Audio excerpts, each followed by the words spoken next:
รือนเก่าสมัยฝรั่งอาณานิคมที่ยังเหลืออยู่ในเวียงจันทน์บ่ได้เป็นเพียงแต่บ่อนพักผ่อนอาศัยหรืออาคารทั่วไปเท่านั้นแต่มันคือพิพิธภัณฑ์ที่มีชีวิตที่ดึงดูดนักท่องเที่ยวด้วยเหตุผลหลักๆดังนี้ 1. มนต์เสน่ห์ของความเก่าแก่ที่หาเบิ่งหาชมได้ยากเรือนเหล่านี้มีเรื่องเล่าและประวัติศาสตร์ฝังอยู่โครงสร้างที่เป็นเอกลักษณ์เช่นผาหนาปองเยี่ยมไม้บ้านเปิดแบบสูงเพดานสูงโปร่งหรือระเบียงกว้างมันบ่งบอกถึงวิถีชีวิตในยุคสมัยก่อนสิ่งเหล่านี้เฮ็ดให้คนรุ่นใหม่รู้สึกถึงความขลังและความงามแบบคลาสสิกที่สร้างใหม่บ่ได้ 2. สถาปัตยกรรมที่ลงตัวสถาปัตยกรรมแบบฝรั่งอาณานิคมมีความสมดุลสูงการระบายอากาศเรือนแบบนี้ถูกออกแบบให้เย็นสบายโดยบ่ต้องพึ่งพาเครื่องปรับอากาศหลายอัตราส่วนความสูงของเพดานและการวางตำแหน่งปองเยี่ยมเฮ็ดให้แสงสว่างส่องเข้าไปถึงด้านในซึ่งเป็นสิ่งที่ตากล้องและนักท่องเที่ยวมักถ่ายรูป 3. บรรยากาศแห่งความพักผ่อนนักท่องเที่ยวที่มาเยี่ยมยามเวียงจันทน์มักจะสอกหาบ่อนที่สงบการได้มานั่งจิบกาแฟที่เรือนเก่าสร้างความรู้สึกผ่อนคลายสำหรับนักท่องเที่ยวต่างชาติโดยเฉพาะชาวตะวันตกเรือนเหล่านี้เฮ็ดให้เขาเจ้ารู้สึกความคุ้นเคยที่ผสมผสานกับวัฒนธรรมลาวอย่างลงตัวมันเป็นการผสมผสานที่เป็นเอกลักษณ์ของเวียงจันทน์ที่หาเบิ่งได้ยากคุณค่าทางด้านจิตใจและความทรงจำในโลกที่เต็มไปด้วยตึกสูงที่คล้ายคือกันไปหมดสถานที่เก่าแก่คือเครื่องหมายของการเวลาเรือนเหล่านี้จึงเป็นสัญลักษณ์ที่ช่วยเก็บรักษาความทรงจำ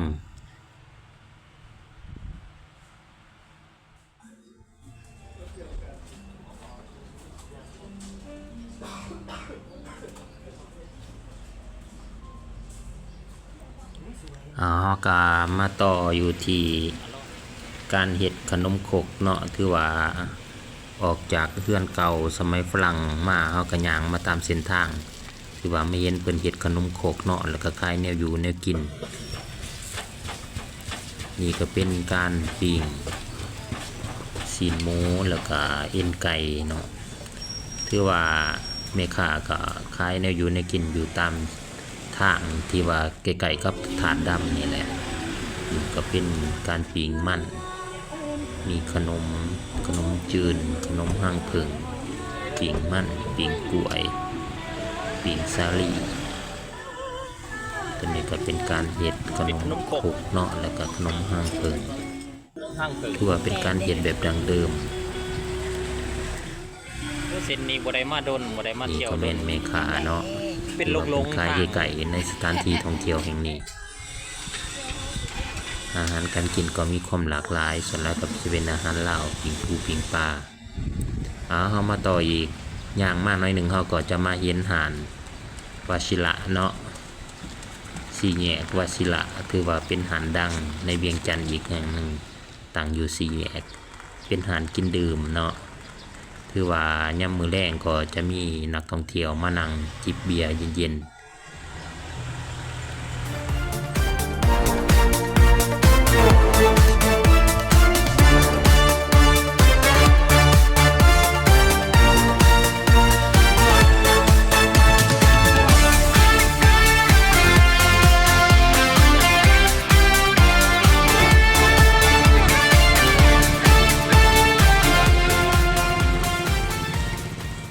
นั่นก็เป็นภาพบรรยากาศทั้งหมดเนาะที่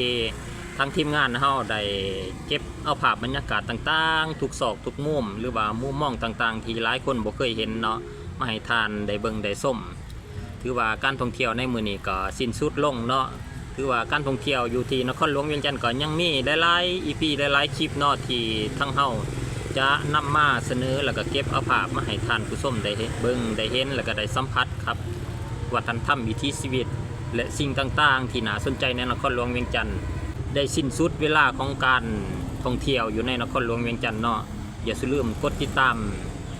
ทีมงานเฮาในเด้อที่ขึ้นเทิงหน้าจอแน่นี่ถูกใจก็กดติดตามกดไลค์กดแชร์กดเป็นกำลังใจในการผลิตแล้วก็ค่อยติดตามเบิ่งว่าบ้านน้อยจะพาทานไปเที่ยวในสถานที่นั้นก็ติดตามเบิ่งจะได้ไลค์ขอบใจ FC ขอบใจพ่อแม่พี่น้องทุกคนที่ติดตามทั้งภายในและต่างประเทศ